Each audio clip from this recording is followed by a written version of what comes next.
Hola, bienvenidos a este estudio de la Escuela Sabática. Estamos en la lección ya número 2 de este interesante folleto acerca del libro de Juan. Tuvimos una introducción bastante extensa la semana pasada acerca de qué podíamos encontrar o no encontrar en este libro. Y antes de hacer la oración para iniciar el estudio correspondiente a esta semana número 2, queremos afianzar esa introducción que hicimos la semana pasada, porque el tema sigue encadenado con la semana pasada, señales de divinidad. Recuerden que la semana pasada eran señales que marcan el camino, entonces ahora el apóstol Juan, recuerden que quería o estaba buscando la manera de seleccionar las cosas que iban a ayudarnos a creer en que Jesús era Dios. Así que esta semana vamos a estudiar señales de divinidad. Vamos, antes de emocionarnos, vamos a orar para que el Señor sea que dirija este repaso, este estudio de la lección. Señor, gracias por este privilegio que nos das. Gracias por permitirnos hacerlo. Gracias porque tú permites que podamos estudiar, aprender y que el propósito con el cual tú inspiraste el libro de Juan se cumpla en cada uno de nosotros. En el nombre de Jesús, amén. Así que mi nombre es Manuel Paulino, de Búnker Divino. Te doy la bienvenida a que estudiemos juntos esta interesantísima segunda lección de este trimestre número 4 del año 2024, donde está dedicado a Juan. Y el versículo de memoria nos dice varias cosas que no queremos pasar por alto. Jesús respondió, Juan 11, 25 y 26, yo soy la resurrección y la vida, el que cree en mí, aunque esté muerto, vivirá. Todo el que vive y cree en mí, no morirá para siempre. ¿Crees esto? Sabemos que Jesús le dijo esto a las hermanas de Lázaro. Cuando Lázaro todavía estaba en la tumba, Jesús sabía lo que quería hacer. Pero esto trasciende a lo que pasó con Lázaro, con María, con Marta. Esta pregunta, esta afirmación que hace Jesús, este yo soy que él dice, y tomemos en cuenta que esta frase, yo soy, que nos conecta directamente con el Antiguo Testamento, nos conecta con Moisés cuando Moisés le pregunta a Dios, Dios, me van a preguntar cómo tú te llamas, qué yo voy a decir. Entonces Jesús mismo le dijo, yo soy, te ha enviado. Y aquí hecho carne, ese verbo hecho carne, estando con nosotros, dice, yo soy la resurrección y la vida. Yo soy el pan de vida. Yo soy el camino, la verdad y la vida. Yo soy la vid verdadera. Yo soy el buen pastor. Yo soy la puerta. Y es para que los oyentes conecten. Es muy importante que conecten. Y antes de irnos a estas conexiones, recordar que Juan escribió el Evangelio con un propósito muy definido. Él dice, no puse todo lo que pasó, sino que lo que puse fue para que creas. Pero también Jesús hacía las cosas con un propósito muy definido, tanto para su entorno inmediato como para todos a través de la historia, incluyéndonos a nosotros. Teniendo esto en cuenta, Jesús no solo afirmó su divinidad, sino que también respaldó su divinidad con hechos, con palabras probadas, donde Él afirmó y reafirmó con los hechos lo que Él estaba diciendo. Esta semana vamos a ver 3 milagros portentosos, aunque Juan las llama señales, como vimos del griego semaión, que es algo que no solo es maravilloso, sino que va a probar alguna afirmación que se ha hecho. Así que esta semana vamos a estudiar 3 importantes, muy importantes, y el primero que vamos a estudiar es la alimentación de los 5,000. Juan hace una parte, una narración de esta, siguiendo su idea de enseñarnos, de ponernos, de probarnos que Jesús era Dios, de que tengamos buena creencia, de que tengamos buena base para que Jesús podamos creer en Él, aunque no lo veamos de manera física y aunque no hayamos visto estos grandes milagros. Y Juan hace un paralelismo entre Jesús y Moisés en esto de los 5,000. Miren las cositas que menciona aquí. Ocurrió cerca de la Pascua, él ejemplifica, él afirma bien que esto fue cerca de la Pascua. Las personas estaban llegando a Jerusalén. Recuerden que cuando había fiestas, de estas fiestas mayoritarias en el pueblo de Israel, ellos se desplazaban a Jerusalén de todos sus sitios donde ellos vivían, y había un gran cúmulo de personas. Por eso también podemos entender que estas personas no fueron a pasar el día escuchando a Jesús, sino que esta gente había oído hablar del maestro de Galilea y querían escucharlo. Y cuando le dijeron, no, está aquí, entonces fueron llegando y llegando hasta que se juntaron un alrededor de 5,000 hombres. Y ya ustedes saben que cuando hay 5,000 hombres tenemos que estar hablando, cuando usted le pone más mujeres y niños, está subiendo una cantidad de más de 10,000 personas.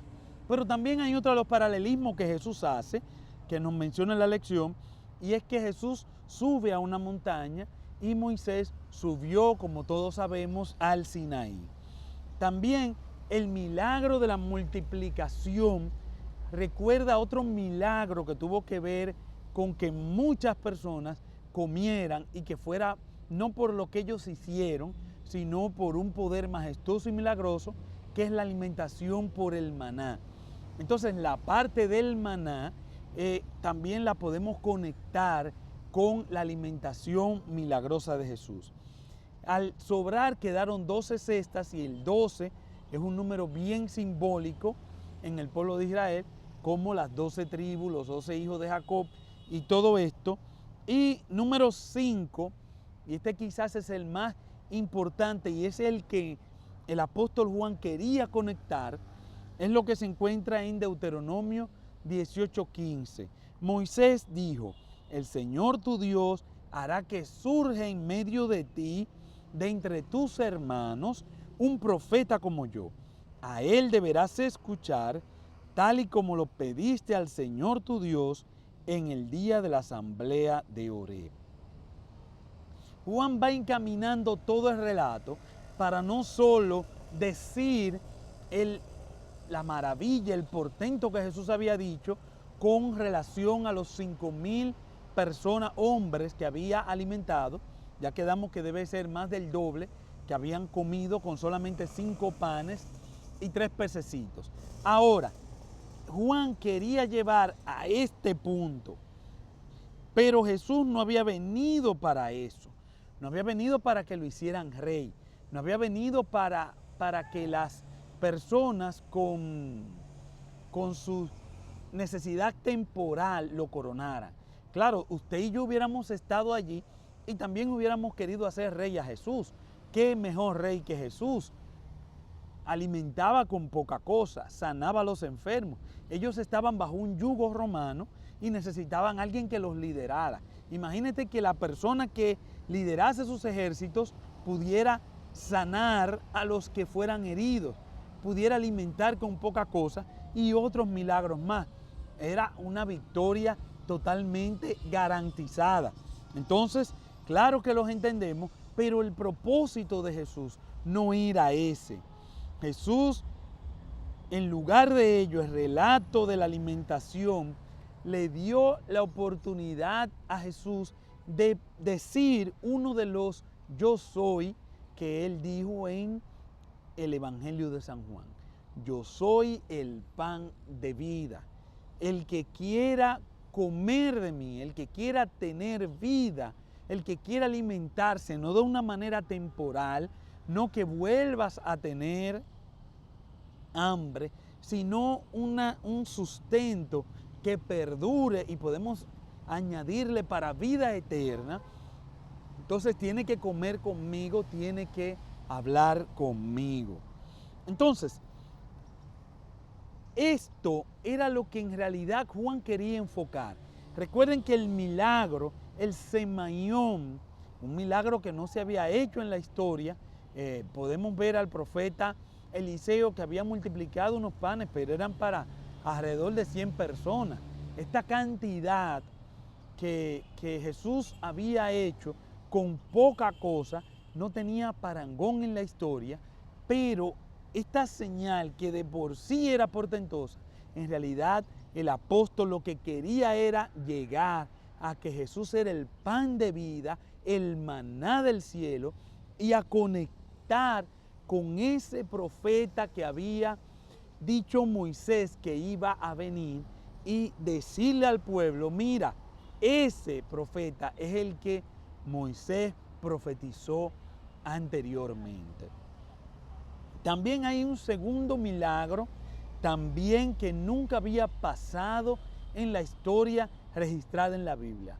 Una persona que había nacido ciego, lo encontramos en el capítulo 9 de Juan, recibió la vista. Como Juan ya nos tiene acostumbrados, recuerden que el propósito no es necesariamente o solamente presentar el milagro. El propósito es llevar ese milagro a que nos permita entender, creer y asimilar que Jesús es el Hijo de Dios.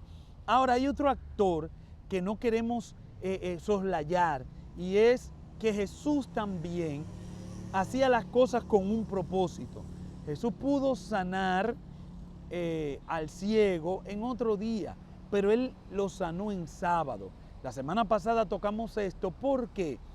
Porque el sábado había sido tapado de tal manera con tradiciones, costumbres y creencias que se había perdido lo que en realidad significaba el sábado, y mucho menos que fuera un disfrute. Había pasado de ser algo delicioso, algo para deleitarse, había pasado a ser una carga.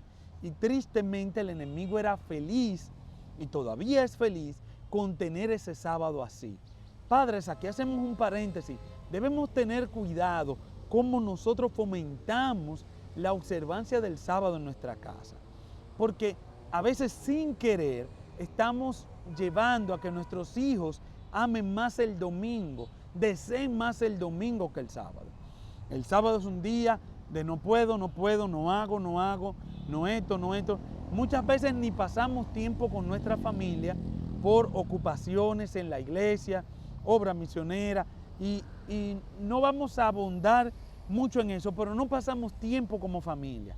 Siempre hay un estrés, siempre hay un correr, siempre es que tenemos que estar listos para llegar temprano a la iglesia. No es que es malo, pero estamos empujando a que el día que nuestros niños deseen ser el domingo. El domingo es un día más libre, en un día en que sí se está en familia, en un día en que sí se comparte, sí se disfruta. Tenemos que tener cuidado con esto, y Jesús vuelve otra vez a hacer un milagro en sábado. Y los fariseos y los dirigentes, podemos verlo en el capítulo 9 del libro de Juan, dicen que Jesús estaba violando el sábado y que el milagro que él había hecho no podía ser dirigido por Dios porque era de una persona que violaba el sábado. Pero ¿por qué ellos decían que violaba el sábado?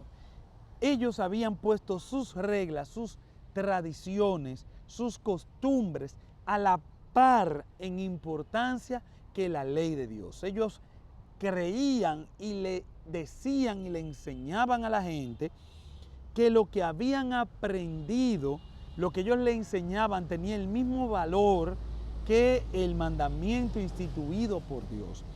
Y como tenía el mismo valor del mandamiento instituido por Dios, entonces cuando tú no hacías los requerimientos humanos, entonces ellos decían que tú habías violado el sábado.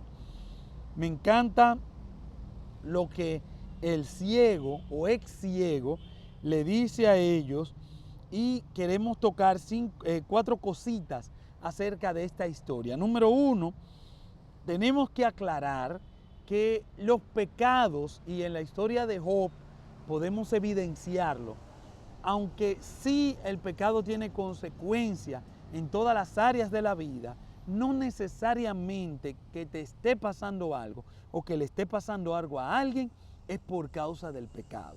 No necesariamente. Puede ser, muchos casos sí, pero no necesariamente es una ley de que todo lo que te esté pasando es porque estás en pecado. Y como ejemplo tenemos el caso de Job, donde no fue por pecado que le pasaron todas esas cosas que le sucedieron. Número 2, él hace más énfasis, el apóstol Juan, en el porqué del milagro. Él está enseñando varias cosas a sus discípulos. Está dando prueba de su divinidad. Soy Dios porque estoy haciendo cosas que nadie había hecho. Soy Dios porque estoy diciendo que esto no fue por pecado. Soy Dios porque estoy haciéndolo en sábado y luchando contra la costumbre normal que había en esa época de lo que se podía y no se podía hacer en sábado. Esta gloriosa esperanza, oigan esto, es lo que el mundo necesita desesperadamente, pues nadie posee vida excepto Cristo. Él es la única y perfecta solución para evitar la desaparición de la humanidad. Nosotros vemos que las personas están buscando de manera afanosa cómo vivir más tiempo. Estamos viendo cómo se invierte mucho dinero en investigación científica. Estamos viendo cómo se incentiva, cómo se premia, cómo se busca, porque las personas quieren vivir y seguir viviendo y no quieren morir. Sin embargo, Jesús me dice y me sirve, nos sirve de introducción para el tercer milagro y quizás el milagro más importante y más poderoso que Jesús hizo antes de su resurrección, la resurrección de Lázaro. Nos sirve esto y recordar el versículo de memoria, porque yo soy la resurrección y la vida. Cuando me dice resurrección es que necesariamente estoy muerto y necesito resucitar. Y me dice más, el que esté muerto, el que esté en mí, aunque esté muerto, vivirá. Dios es la vida que nosotros necesitamos. La vida no está en otro lado, la vida no está en obtener riqueza, la vida no está en investigación científica, la vida no está en logro, no está en fama, la vida no está en vivir una vida libertina. La vida está en Jesús, la vida es Jesús, y conocer a Jesús es conocer la vida. Y aunque me digan que aquí no importa y no se ve mucha diferencia, como dice Salomón en Eclesiastés, que el justo y el injusto tienen igual destino, pero después que pase esto, se va a cumplir lo que Jesús afirmó: yo soy la resurrección. Y ahí se va a ver la diferencia entre los que elegimos seguir de parte de Dios y los que eligieron darle la espalda a la invitación de Dios. Cuando Jesús resucitó a la hija de Jairo, los fariseos dijeron, él mismo dijo que había dormido. Así que de alguna manera intentaron invalidar el milagro que Jesús había hecho. También todos los milagros que tenían que ver con resurrección, ellos habían buscado la manera de bajar el efecto que producían las personas cuando lo escuchaban. En esto llegamos a Juan capítulo 11, los versículos 1 al 44. Y vemos que desde el principio a Jesús se le acerca un mensajero y le dice, el amigo tuyo a quien tú amas te mandan a decir que está muy enfermo.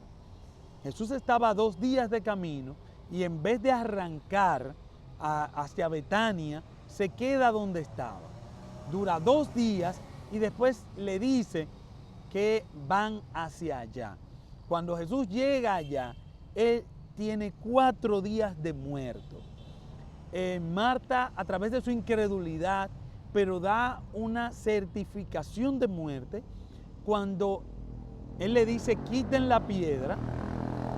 Ella dice, Señor, hiede. Y Jesús le dice, sí, pero ella está certificando. Y los que estaban ahí, que había muchos fariseos, muchos saduceos, muchos amigos de la familia, porque la familia estaba cerca de Jerusalén, y en cerca de Jerusalén ellos habían ido muchos dolientes. Los funerales judíos eran bien sentidos, bien emocionales, y ellos estaban acompañando a la familia. Era una desgracia doble porque también era el varón de la familia, y esto de por sí era un golpe en la sociedad judía. Así que cuando se pone de frente acá, Jesús tiene 4 días, las personas le dicen que ha muerto, las personas certifican, y me imagino que cuando movieron la piedra, el olor que salió de allí testificaba que Lázaro había muerto. Sin embargo, Jesús se para. Miren que este milagro está hecho cerca de la crucifixión de Jesús, porque ellos no iban a soportar que Jesús siguiera haciendo cosas que ellos no podían quitar el testimonio de la veracidad. Así que Jesús, incluso, miren, cuando él iba a hacer el milagro en las bodas de Caná, le dice, mi hora no ha venido. Incluso cuando va hacia Betania, él le dice a los discípulos, todavía no ha llegado el tiempo en que yo tenga que tener miedo, todavía está de día y puedo hacer mi labor tranquilamente hasta que llegue la noche. Así que Jesús hace este milagro, pero recuerden que el milagro que está registrado en el libro de Juan no es solamente para que sepamos el milagro, es para que testimoniemos, certifiquemos de que Jesús es el Hijo de Dios. Que el Hijo de Dios, con esa voz que creó el cielo y la tierra, con esa voz que en el capítulo 1 de Juan dice que era el verbo era con Dios, el verbo era Dios, esa voz llamó a Lázaro con 4 días muerto, y esa voz retumbó a través de la muerte, y de allá Lázaro contestó y obedeció. Oigan el párrafo que quiero compartir con ustedes en Deseado de todas las gentes. Página 354, 355. La vida de Cristo que da al mundo está en su palabra. Fue por medio de su palabra como Jesús sanó la enfermedad y echó fuera a los demonios. Por su palabra calmó el mar y resucitó los muertos. Y la gente dio testimonio de que su palabra era con poder. Él hablaba la palabra de Dios como había hablado por medio de todos los profetas y los maestros del Antiguo Testamento. Toda la vida es una manifestación de Cristo, y el Salvador deseaba fijar la fe de sus seguidores en la palabra. Cuando su presencia visible se hubiere retirado, la palabra debía ser la fuente de poder para ellos. Como su maestro, habían de vivir de toda palabra que sale de la boca de Dios. Reiteramos, Deseado de todas las gentes, 354, 355, nos dice que Jesús quería que nosotros, y quiere, que nosotros aprendamos a confiar en su palabra, aprendamos a creer en su palabra. La palabra que Él nos ha dejado, la Biblia, es para que nosotros estudiemos, confrontemos, crezcamos a través de ella y sepamos que podemos confiar en ella porque es la palabra de Dios y es el testimonio que nos va a llevar a conocer a la persona vida que es Jesús. Ahora, ¿saben? Hay algo que siempre me ha llamado la atención de la historia de Lázaro. Los saduceos, una de las ramas más fuertes del judaísmo en ese tiempo, ellos no eran los más numerosos, pero eran de los más pudientes y eran los que tenían los cargos de sumo sacerdocio y controlaban esto. Ellos, una de sus creencias fundamentales es que no había resurrección. Por eso vemos que al final del ministerio de Jesús en la tierra, ellos se alían a los fariseos porque tienen un enemigo común que es Jesús, porque por la resurrección de Lázaro y otras que ha hecho, está tumbando lo que ellos creen y defienden. Ahora, miren lo que me llama la atención. Cuando el ciego, y podemos ver aquí unas similitudes entre la resurrección de Lázaro y la curación del ciego. Recuerden que ambos Jesús dijo que eran para gloria de Dios. Y ojo con esto, abrimos un paréntesis aquí, no queremos decir en ningún momento que Dios lo hizo para la gloria de Dios. Dios no nos hace a nosotros nada así. Ahora Él permite que pasen ciertas cosas. Hacer y permitir son cosas diferentes.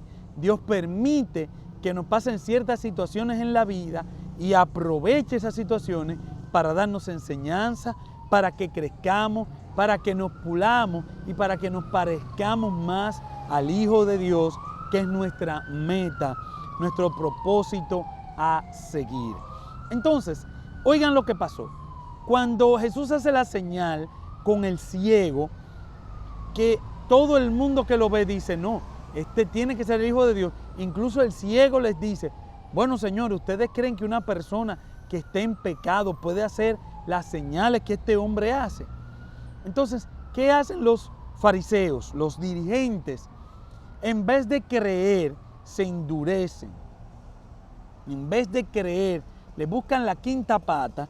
Y Elena de White nos dice, es que cuando nosotros nos cegamos por el orgullo y el prejuicio, no podemos ver el propósito de lo que está pasando y no entendemos. Y cuando no entendemos, entonces el enemigo aprovecha esa duda que se ha entrado para fortalecer esa duda en nosotros y no recibimos la luz que Dios nos quiere dar. En el caso de Lázaro, los saduceos no creían en la resurrección.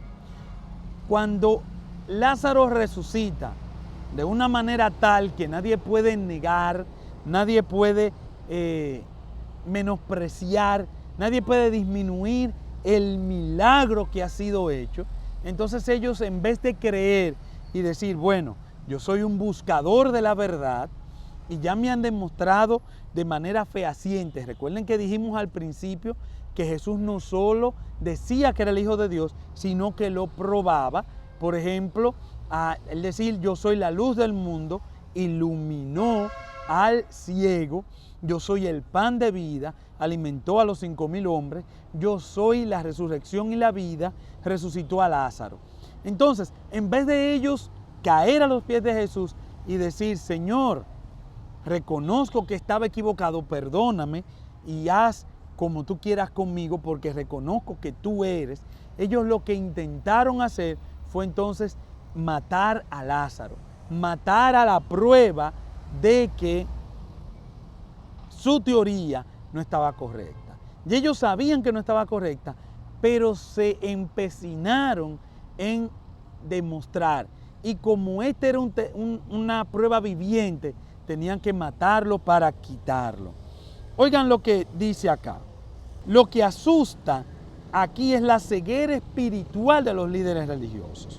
Un mendigo ante ciego puede declarar, desde el principio del mundo no se ha oído que nadie abriera los ojos a un ciego de nacimiento. Si este no fuera Dios, nada podría hacer.